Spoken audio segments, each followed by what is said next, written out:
Sebelum menonton video ini, jangan lupa subscribe dan klik tombol lonceng ini. Terima kasih.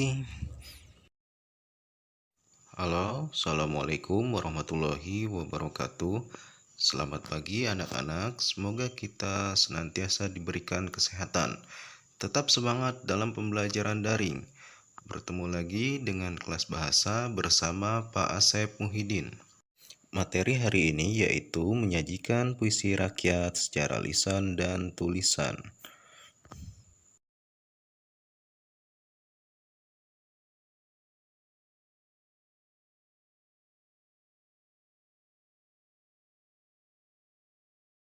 Kompetensi dasar yang akan kita pelajari hari ini yaitu 4.10. Mengungkapkan gagasan, perasaan, pesan dalam bentuk puisi rakyat secara lisan dan tulis dengan memperhatikan struktur, rima, dan penggunaan bahasa. Nah, sebelum kita ke langkah-langkah dalam menulis pantun, ada beberapa jenis pantun yang akan Bapak jelaskan. Yang pertama yaitu pantun nasihat.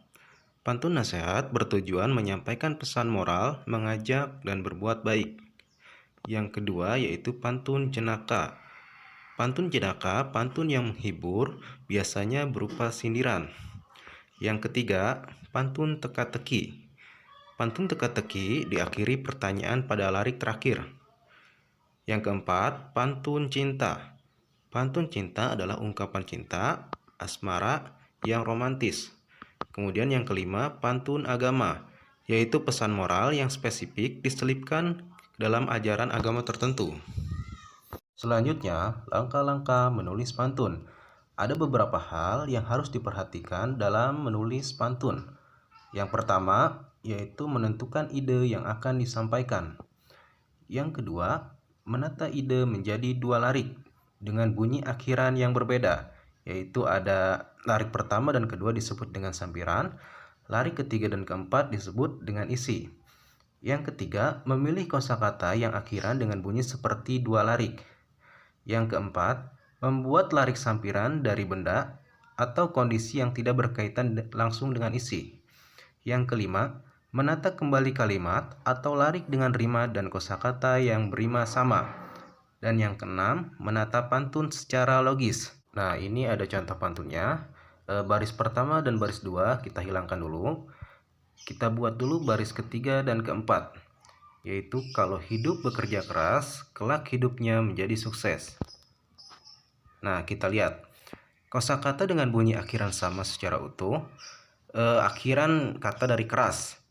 Keras bisa beras, bisa deras, bisa keras, bisa mengeras, bisa peras, bisa memeras, bisa teras, dan bisa waras. Nah, akhiran kata sukses, sukses bisa kata akses, meses, reses, dan abses. Nah, mari kita lihat mana kata yang cocok. Nah, ini akhir contoh dari pantunnya pada baris pertama dan baris kedua. Akan Bapak bacakan saja. Mengaku sebagai pejabat teras, ya. Keras berarti kata samanya dengan teras, ya, ada akhiran as. Kemudian baris kedua, menolak hadir saat reses. Nah, reses itu sama dengan sukses, ada akhiran s, ya. Nah, selanjutnya langkah-langkah dalam menulis syair. Yang pertama yaitu menentukan tema. Yang kedua, menentukan tujuan dan amanat. Yang ketiga, menentukan persajakan. Yang keempat, menuliskan kata kunci. Yang kelima, mengembangkan ide. Yang keenam, gunakan gaya bahasa. Contoh di sini temanya yaitu pentingnya mencari ilmu. Kemudian kita tentukan tujuannya.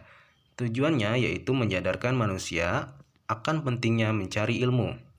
Setelah menentukan tujuan, kita tentukan amanatnya. Manusia harus menyadari bahwa mencari ilmu adalah hal yang sangat penting. Nah, setelah menentukan tema, tujuan, amanat, kemudian langkah selanjutnya dalam menulis syair yaitu menentukan kata kunci pada tiap baitnya. Contohnya, kita ambil di sini tiada guna, sengsara, bahagia, ilmu kuncinya. Nah, itu kata-kata kunci pada syairnya.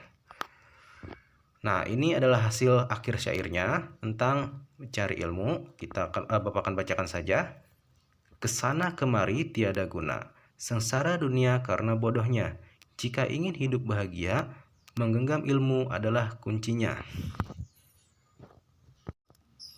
Nah, syair semua barisnya adalah berisi atau bersajak a ya.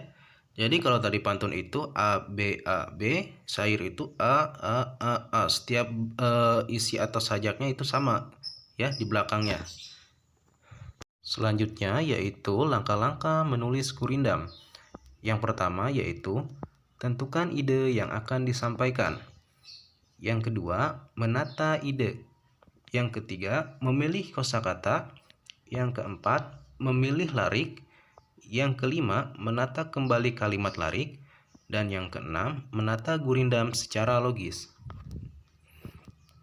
Nah, ini ada jenis-jenis gurindam. Yang pertama yaitu gurindam berangkai. Gurindam berangkai ialah bentuk gurindam yang diberi tanda dengan kata yang sama pada baris pertama setiap baitnya. Nah, di sini ada contohnya. Lakukan saja yang menurutmu benar. Lakukan saja yang menurutmu pantas. Jadi baris pertama dan baris kedua itu setiap baitnya sama ya, diberi dengan tanda kata yang sama. Ada contohnya lagi. Hidup hanya tergantung hati. Hidup hanya tergantung hati. Hidup hanya sesaat dan lalu mati. Hidup hanya itu sama baris pertama dan baris kedua. Yang kedua yaitu gurindam berkait. Gurindam berkait adalah gurindam yang diberi tanda dengan adanya hubungan antara bait pertama dan bait-bait seterusnya. Nah, ini ada contoh gurindam berkait. Siapa tidak ingin sesat dunia akhirat, maka cepat tobat sebelum terlambat. Nah, di sini ada hubungan baris pertama dan kedua itu saling berhubungan ya.